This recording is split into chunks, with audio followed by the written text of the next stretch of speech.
Greetings and good afternoon. This is White Raptor News Ministries. All praise and glory to the Supreme Spirit of Truth, the Living One, the God of the living, the Almighty, the Most High, the Supreme, the point of singularity, the one without beginning or end. You have to question any God that has a beginning. If it has a beginning, then it can't be the Supreme Creator.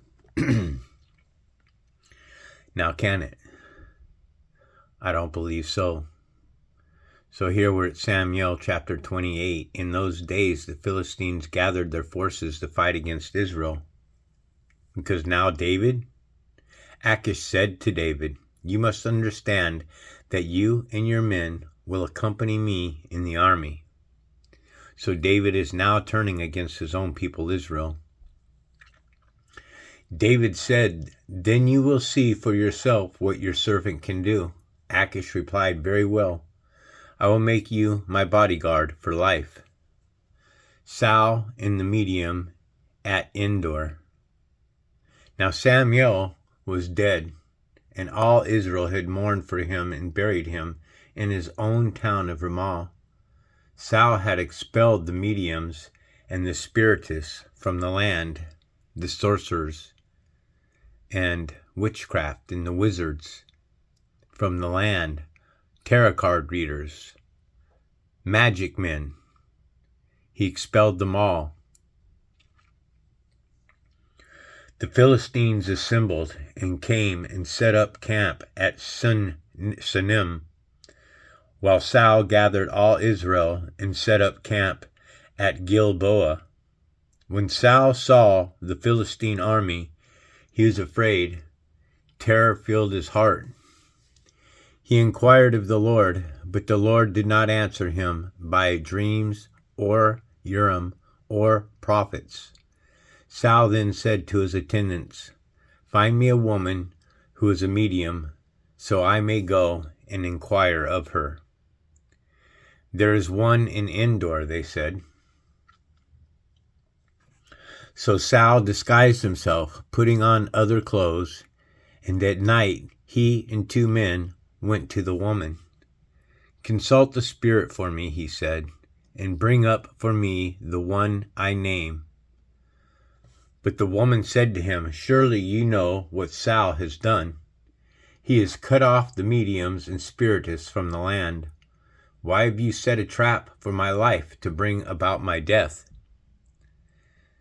Saul swore to her by the Lord, "Also, surely as the Lord lives, you will not be punished for this." Then the woman said, "Whom shall I bring up for you?" "Bring up Samuel," he said.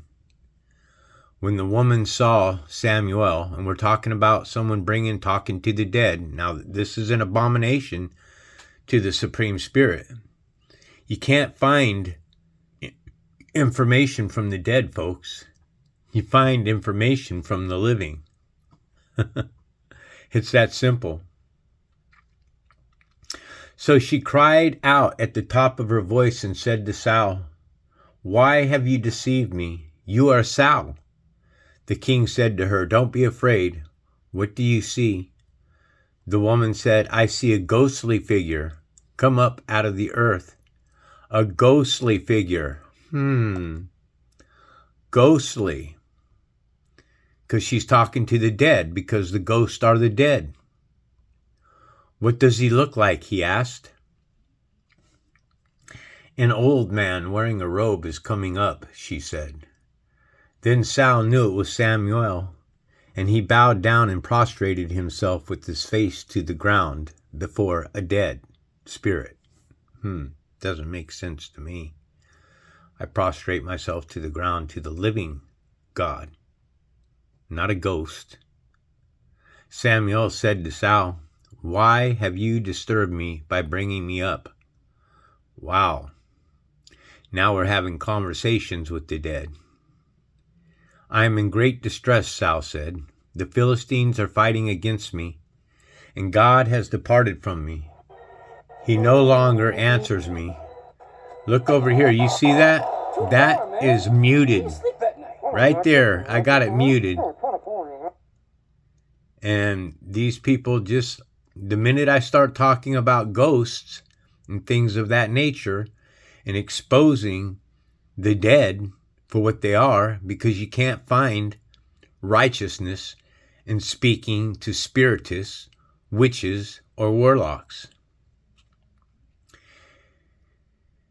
I am in great distress, Saul said. The Philistines are fighting against me, and God has departed from me. He no longer answers me, either by prophet or by dream, so I have called on you to tell me what to do.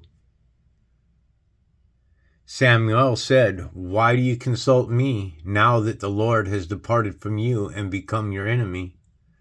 The Lord has done what he predicted through me. The Lord has torn the kingdom out of your hands and given it to the one of your neighbors, to David. Because you did not obey the Lord or carry out his fierce wrath against the Amalekites. The Lord has done this to you today. The Lord will deliver both Israel and you into the hands of the Philistines, and tomorrow you and your sons will be with me. The Lord will also give the army of Israel into the hands of the Philistines. Immediately Saul fell full length on the ground, filled with fear because of Samuel's words. His strength was gone, for he had eaten nothing all that day and all that night, probably from terror and fear. When the woman came to Saul and saw that he was greatly shaken, she said, Look, your servant has obeyed you. I took my life in my hands and did what you told me to do. Now please listen to your servant and let me give you some food so you may eat and have the strength to go on your way. He refused and said, I will not eat. But his men joined the women in urging him, and he listened to them. He got up from the ground and sat on the couch. The women had a fattened calf at the house, which she butchered at once. She took some flour, kneaded it, and baked bread without yeast. Then she set it before Saul and his men, and they ate. That same night, they got up and left. So what are your thoughts about what's going on with Saul and David? Is it confusion?